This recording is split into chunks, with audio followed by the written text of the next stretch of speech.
Bonjour. Alors, le registre polémique. Rappelons tout d'abord que le registre, ou ton ou tonalité, c'est la même chose, est l'ensemble des caractéristiques d'un texte qui provoque chez le lecteur des effets particuliers. Je vous rappelle également qu'on a vu, par exemple, l'année dernière au tronc commun, le registre comique, donc avec le bourgeois gentilhomme, par exemple. On a vu dans l'autre module le registre tragique dans le dernier jour d'un condamné, on a vu le lyrique dans la boîte à merveilles. Alors là, on va voir le registre polémique. Alors, qu'est-ce que ça veut dire le registre polémique? Donc voilà, alors notre corpus, c'est un support tiré de la scène d'Antigone, la scène entre Antigone et Créon. Alors Créon, tu ne sais pas ce que tu dis, tais-toi.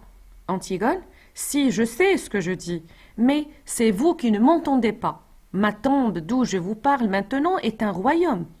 Donc regardez les deux mots écrits en rouge. Donc comme on a l'habitude de voir, ce sont deux figures de style. Donc ici, dans la scène de confrontation, ça se voit clairement entre Créon et Antigone. Antigone lui dit, bon, Créon lui dit, tais-toi. Donc vous voyez, ces termes qui sont très forts. Donc tais-toi. Alors là, elle dit, je sais ce que je dis. Donc donc ici on a deux interlocuteurs, d'accord, Créon et Antigone. Ça se voit clairement que les deux personnages sont en désaccord, ils sont en conflit. D'accord? Donc, elle lui dit, ma tombe d'où je vous parle maintenant est un royaume. Donc, ma tombe, elle parle de sa tombe. Donc là, c'est une métaphore, c'est la première métaphore, est un royaume. Elle le compare indirectement à un royaume. Ma tombe est un royaume, d'où je vous parle maintenant, où vous ne pouvez plus entrer avec vos rides, votre sagesse, votre ventre, pardon. Donc ici c'est une énumération et on remarque qu'il y a des termes dévalorisants, d'accord, comme tais-toi, vos rides, votre sagesse, votre ventre ici. Bon, ici, il manque un R. Ah, je ris, Créon, parce que je te revois à 15 ans. Tout d'un coup, c'est le même air d'impuissance et de croire qu'on peut tout. Donc, alors là, Antigone insulte Créon et lui dit que tu es impuissant. Elle le détrône. Elle le détrône. Il lui dit tu es un roi, mais non. Alors tu penses euh, pouvoir faire tout, mais tu es impuissant. Voilà, donc l'impuissance est pouvoir tout. Donc là, c'est une antithèse.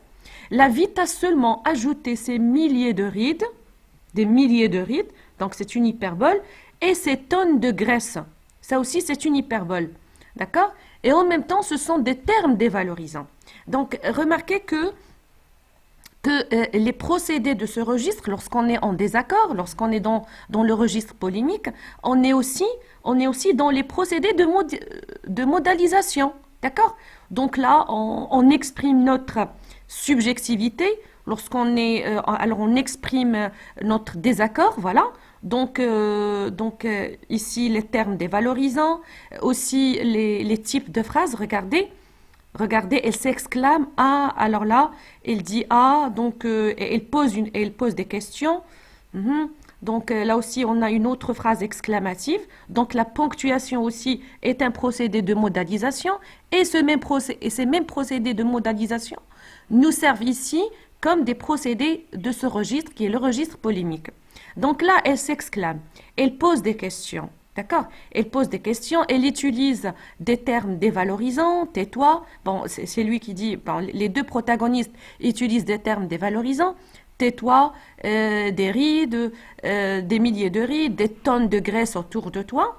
Voilà. Te tairas-tu enfin? Pourquoi veux-tu me faire taire? Parce que j'ai raison. Donc toujours, alors des questions, ce sont des questions oratoires. Donc c'est seulement pour bloquer l'interlocuteur. Pourquoi veux-tu me faire taire? Parce que j'ai raison. Tu ne crois, tu ne crois que je ne lis pas dans tes yeux que tu le sais. Tu sais que j'ai raison. Mais tu ne l'avoueras jamais. Car tu es en train de défendre ton bonheur comme un os.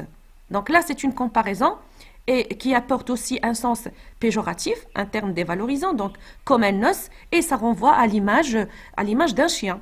D'accord? Tu défends ton bonheur comme un os, comme un os. Vous me dégoûtez avec votre bonheur. Donc l'exclamation aussi.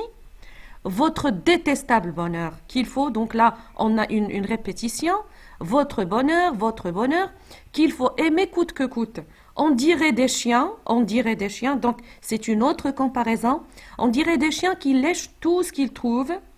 Vous avez des têtes de cuisinier. Donc c'est une métaphore, il lui dit qu'il a une tête qui ressemble à celle d'un cuisinier tout simplement, alors qu'il est un roi. Alors, l'adjectif polémique, qu'est-ce que ça veut dire polémique? Il vient du grec polémos, qui veut dire guerre. D'accord? Donc polémos en grec veut dire guerre.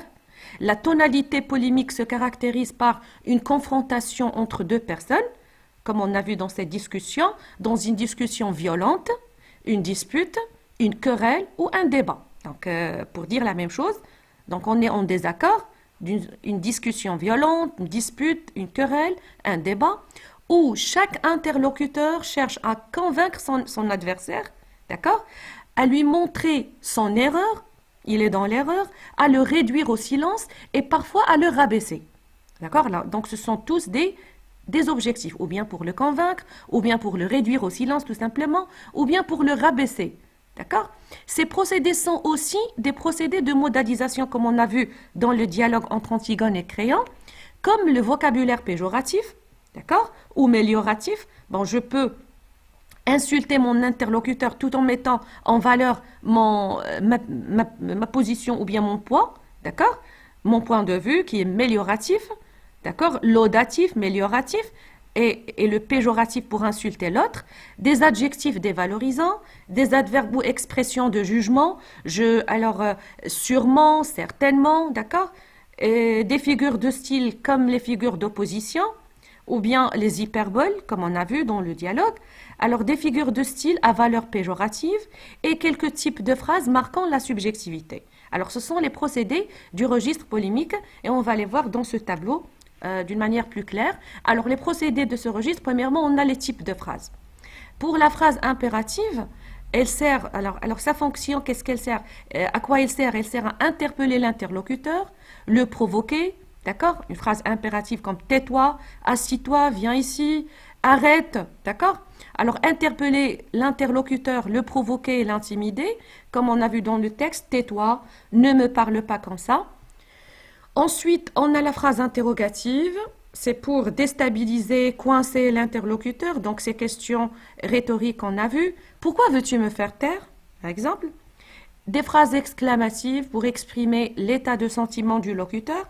Alors, ce sont des modalisations, par exemple, de certitude, de jugement, donc les verbes de jugement, les verbes d'opinion, d'accord? Vous me dégoûtez avec votre bonheur. Donc là, on s'exclame et ça exprime bien sûr l'état de sentiment de celui qui parle. Alors ensuite, on a les termes dévalorisants. C'est le champ lexical des injures et de la violence, ou bien seulement les injures ou bien la violence. On peut les avoir tous les deux, donc les injures et la violence, ou vocabulaire péjoratif, donc c'est la même chose, c'est le vocabulaire péjoratif. On peut trouver des adverbes, des adjectifs, des expressions, d'accord?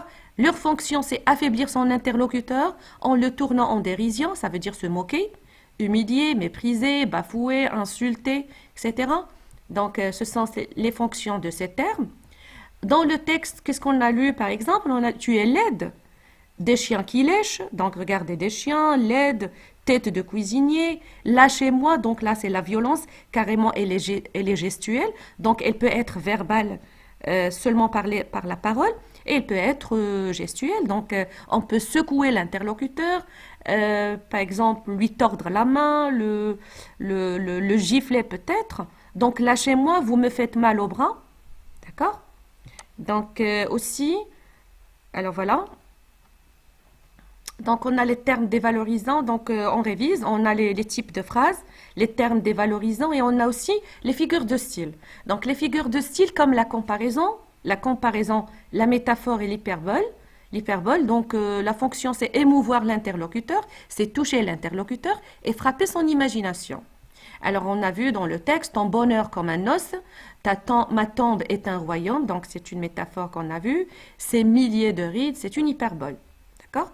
Alors, l'anaphore. L'anaphore, c'est une répétition au début de chaque phrase, ou bien après une virgule. C'est insister sur une idée. Donc, on insiste automatiquement sur notre point de vue lorsqu'on est en désaccord.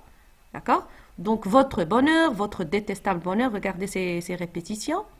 Et des antithèses, c'est pour souligner les oppositions.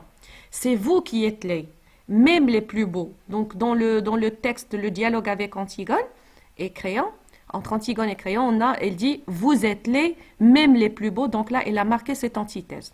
Donc, plusieurs figures de style qui marquent l'opposition et qui insistent sur les termes péjoratifs comme les métaphores qu'on a vues, les comparaisons et les hyperboles.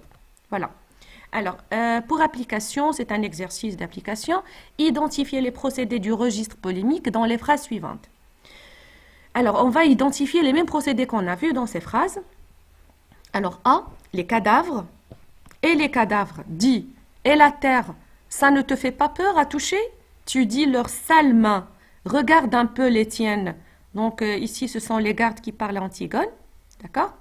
Alors, on doit relever les procédés, d'accord, les figures de style, la tonalité, etc., les tons, ou bien, je veux dire, la ponctuation et les termes péjoratifs et tout. Donc, la phrase B, on te l'avait prise, t'appelle. Il a fallu que tu refasses ça avec tes ongles. La deuxième fois, ah, c'est audace. La phrase C, tu as choisi la vie et moi la mort. Laisse-moi petite craintive. Donc, ici, c'est Antigone qui parle à Ismène. Il fallait aller gratter jusqu'à s'arracher les ongles et te faire empoigner par eux comme une voleuse. Alors la phrase D, qui es-tu, toi, femme d'un fabricant de charrues? Donc ici, c'est la Zubida qui parle dans la boîte à merveilles, d'accord, lorsqu'elle se disputait avec l'Allarma. Alors d'un fabricant de charrues sans extraction, pour oser mettre ton linge plein de poux près du mien fraîchement lavé. Je sais ce que tu es, une mendiante, une domestique, une va-nu-pied, crottée et pouilleuse. Donc là aussi, on doit relever les procédés du registre polémique. La dernière phrase, cela ne te fait rien à toi qu'on nous traîne dans la boue, qu'on nous insulte, qu'on insulte nos nobles origines. Donc ici, c'est toujours Lalla Zubida qui parle. Donc, vous devez ici faire une pause alors dans la vidéo, donc pour bien faire l'exercice, et puis on passe à la correction. Donc ici, il faut faire une pause, et puis on passe à la correction. D'accord? Voilà, donc on passe. Alors, les procédés du registre polémique dans ces phrases suivantes sont, dans la première phrase, on a « et les cadavres », dit « et la terre, ça ne te fait pas peur à toucher ». Donc là, vous voyez, il y a la question, donc ça c'est le premier procédé, donc la question pour bloquer, d'accord, donc la phrase interrogative. Tu dis « leurs sales mains », sales, donc ce sont les termes dévalorisants, et puis on a les verbes à l'impératif. D'accord? Les verbes à l'impératif, dit et voilà. Donc, regarde un peu les tiennes, regarde et dit, donc des verbes à l'impératif. Alors, ce sont les procédés dans la première phrase. Alors, on passe à la deuxième. On te l'avait prise, t'appelle. Donc, c'est la question. Il a fallu que tu refasses ça avec tes ongles. Donc, c'est une hyperbole, n'est-ce pas? C'est une hyperbole, c'est une expression exagérée. La deuxième fois, donc, même chose, on a une autre question pour bloquer l'interlocuteur et pour le coincer. Ah, on s'exclame, c'est audace. Donc, deux phrases exclamatives. Voilà. Alors, la troisième phrase, tu as choisi la vie et moi la mort. Donc là, on regarde bien qu'il y a une antithèse.